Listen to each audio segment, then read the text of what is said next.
आप सभी को पता है कि जब हमारा भारतीय संविधान बनकर तैयार हुआ तो उस मूल संविधान में 395 अनुच्छेद थे, 22 भाग थे और कुल 8 अनुसूचियां थी। बाद में उसमें संशोधन हुआ और अनुसूचियों की संख्या बढ़कर 4 से बढ़कर 12 हो गई, लेकिन भारतीय संविधान में भागों की संख्या कुल 22 थी।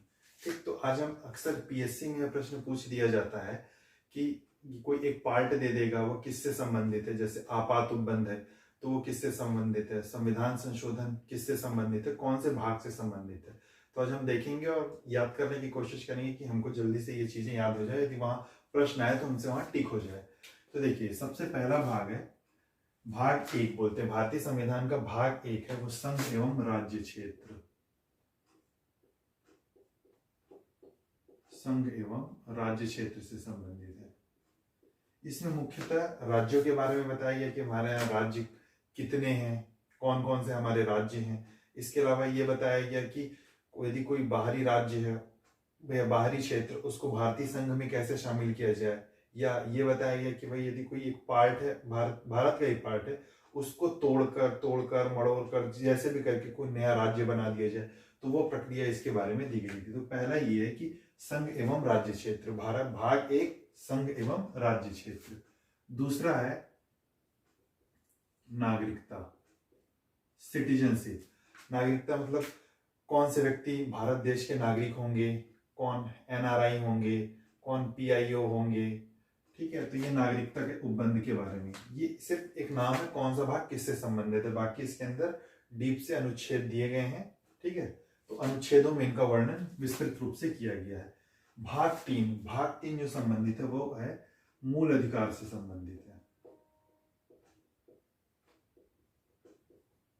मूल अधिकार से संबंधित है। भाग 4 जो है वो नीति निर्देशक तत्वों से।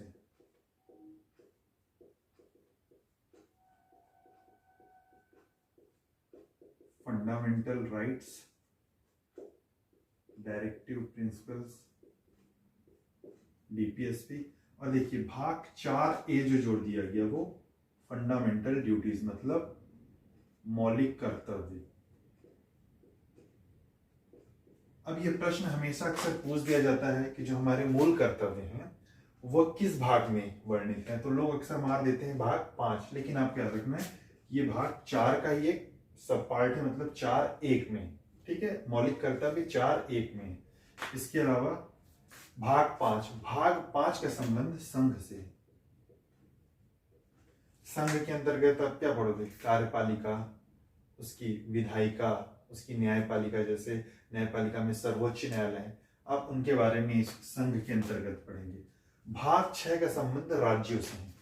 राज्यों से मतलब राज्य की विधायिका, राज्य की कार्यपालिका, राज्य की न्यायपालिका।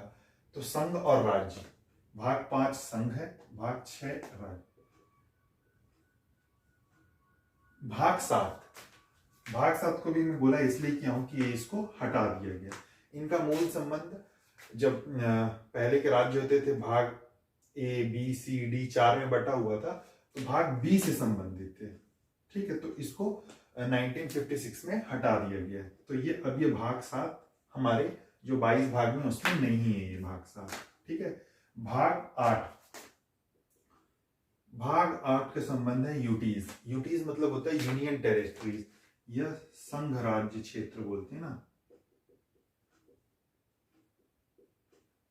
ये सॉरी संघ केंद्र शासित प्रदेश बोल सकते हैं।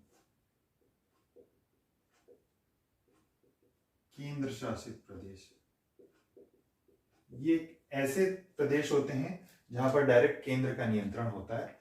कुछ मामलों को छोड़ दिया जाए, जैसे दिल्ली और पौंडीचेरी के मामलों को छोड़ दिया जाए, वहां भी केंद्र का ही नियंत्रण है, लेकिन कुछ मामले वो दिल्ली की राज्य की विधानसभा को दे दिया गया है। ठीक है, तो यहाँ केंद्र शासित प्रदेश याद रखिए। भाग 8 का संबंध केंद्र शासित प्रदेशों से, जैसे दिल्ली, पौंडीचेरी।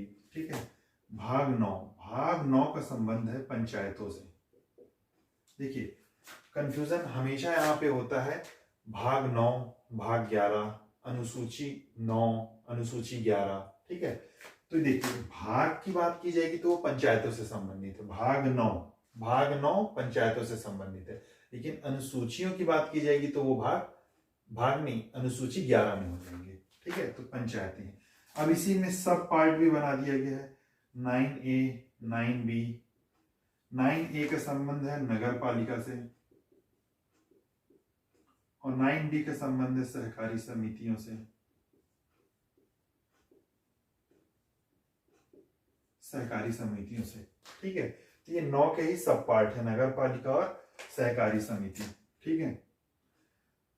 अनुसूचित क्षेत्रों के बारे में जो बताया गया वो भाग 10 है।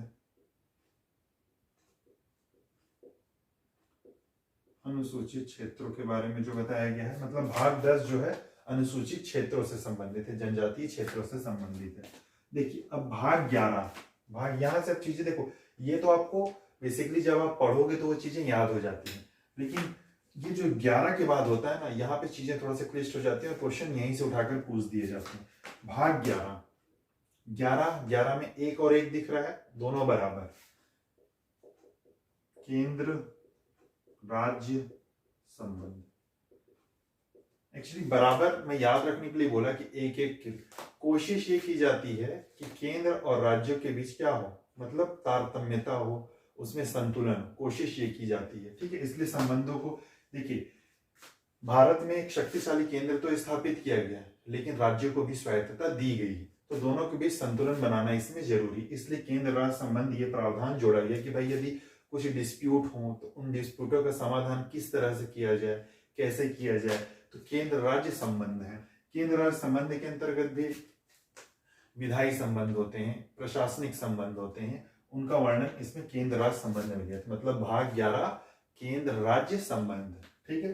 भाग 12 ये वित्त से संबंधित है, फाइनेंस से संबंधित है, जैसे कोई ऋण देना है। सबसे इंपॉर्टेंट चीज इसी भाग 12 में ही संपत्ति के अधिकार को रखा गया है,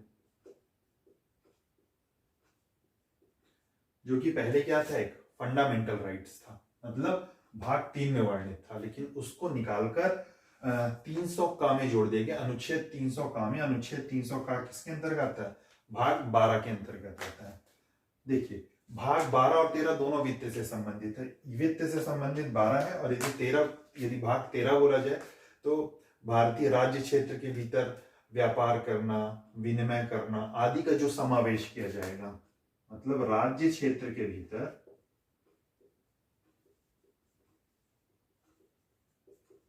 व्यापार होगा, विनिमय होगा, ठीक है, उसका जो भी वर्णन किया जाएगा वो भाग 13 में किया गया है। ठीक है, भाग 13 वित्त से समझ लेना, व्यापार विनिमय इनसे समझ लेना। भाग 11 केंद्र राज्य संबंध। भाग 10 है अनुसूचित क्षेत्र एवं जनजातीय क्षेत्रों के बारे में वर्णन है। भाग 9 पंचायत है, अनुसूची 11 से कंफ्यूज नहीं होना, भाग 9 पंचायत है। भाग 8 जो है केंद्र शासित प्रदेशों के बारे में बोला गया है, 7 को हटा दिया गया, 6 राज्य, 5वां संघ, नीति निर्देशक तत्व, और इसी का पार्ट क्या है, मौलिक कर्तव्य, मूल अधिकार, नागरिकता एवं संघराज्य क्षेत्र। ये तो देखिए 13 तक है। ठीक है, संघ एवं राज्य क्षेत्र के अधीन सेवाएं, यहाँ पे सेवाओं की बात की गई है, जैसे आप स्टेट पीसीएस के थ्रू सिलेक्ट होंगे, राज्य सेवाएं या अखिल भारतीय सेवाएं, आईएएस पीसीएस जो भी होते हैं। इसके अलावा जो संस्था होती है जैसे यूपीएससी इनका गठन करती थी, यूपीएससी, इनके जो भी सेवाएं हैं इनके बारे में अध्ययन जो है भाग 14 के अंतर्गत किया गया है। ठीक है, भाग 14 का ही एक पार्ट है अधिकरण, ट्राइब्यूनल्स बोलते हैं इसको इंग्लिश में। ट्राइब्यूनल्स का गठन किया जाता है, अधिकरण 323 ए बी, है ना, इस तरह से अनुच्छेद है, अनुच्छेद में वर्णन है अधिकरण का। ठीक है, भाग 15 बहुत इंपॉर्टेंट है। भाग 15 का संबंध है निर्वाचन से। ठीक है, भाग 15 जो संबंधित है वो निर्वाचन से। ये प्रश्न कई बार पूछ चुका है कि निर्वाचन किस भाग से संबंधित है, भारतीय संविधान के भाग 15 से संबंधित है। इसके अलावा 16 में है SC, ST, OBC, Anglo Indian. अभी एंग्लो इंडियन जो भी रिजर्वेशन दिया जाता था लोकसभा में, वो सब चीज को हटा दिया गया है विधानसभा में। ठीक है, तो SC ST OBC ये जो समुदाय हैं, इनके लिए जो भी विशेष प्रावधान किए गए हैं उसका वर्णन किया गया है। भाग 16। तो भाग 16 SC ST OBC Anglo Indian विशेष प्रावधान से संबंधित है। 17 जो है वो है राजभाषा से संबंधित है, कि राजभाषा क्या होगी, ठीक है, कब तक रहेगी, जब संविधान बना तो शायद कितने साल तक का था उसका, तो ये राजभाषा है। इसके अलावा भाग 18 में है आपात उपबंध, ठीक है, आपातकालीन स्थितियों के बारे में बताया गया है कि आपातकाल में क्या होता है, कितने तरह से आपातकाल होते हैं। 3 तरह से होते हैं, राष्ट्रीय आपात, राष्ट्रपति शासन, उसके अलावा वित्तीय आपात, ये 3 तरह के होते हैं, 352, 356, 360, उसके बारे में भाग 18 में वर्णन है। भाग 19 में प्रकीर्ण है, ठीक है। भाग 20 याद रखना, संविधान संशोधन, संविधान संशोधन। भाग 21 जो है अस्थायी, अस्थायी, संक्रमणशील और विशेष उपबंध।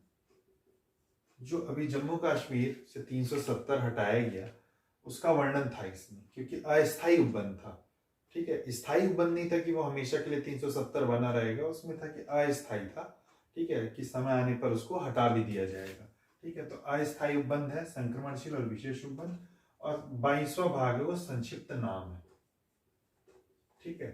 तो इस तरह हम देखेंगे कि जो 22 भाग हैं वो हमको एक बार में देखते सहित याद हो जाना चाहिए। देखिए, संघ, राज्य, क्षेत्र, नागरिकता, मूल अधिकार, ये सब जब चीज आप पढ़ेंगे तो शुरू होता है तो अच्छे से हमको पता होता है ये भाग इससे संबंधित है। मेन दिक्कत होती है 10 के बाद, मतलब 10 के बाद फिर चीजें की अपन छोड़ देते हैं उसको, फिर अनुसूचियों में या तो कंफ्यूज हो जाएंगे या तो फिर हम छोड़ देते हैं इसको। तो याद रखना, 11 केंद्र राज्य संबंध, 12 वित्त से संबंधित, 13वां भी व्यापार से संबंधित है, व्यापार विनियमन है।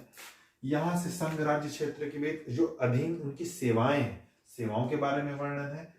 अधिकरण है, निर्वाचन है, निर्वाचन भाग 15। 16 में है SC ST OBC के लिए विशेष प्रावधान, भाग 15 याद रखिए, निर्वाचन, SC ST के लिए विशेष, SC ST OBC Anglo Indian उनके लिए विशेष प्रावधान है। 17 में है राजभाषा। 18 में, ये बहुत इंपॉर्टेंट है, कुछ याद होना हो ये तो याद बन जाएगा, ये चीजें लास्ट की ये सब चीजें पूछी जाती हैं।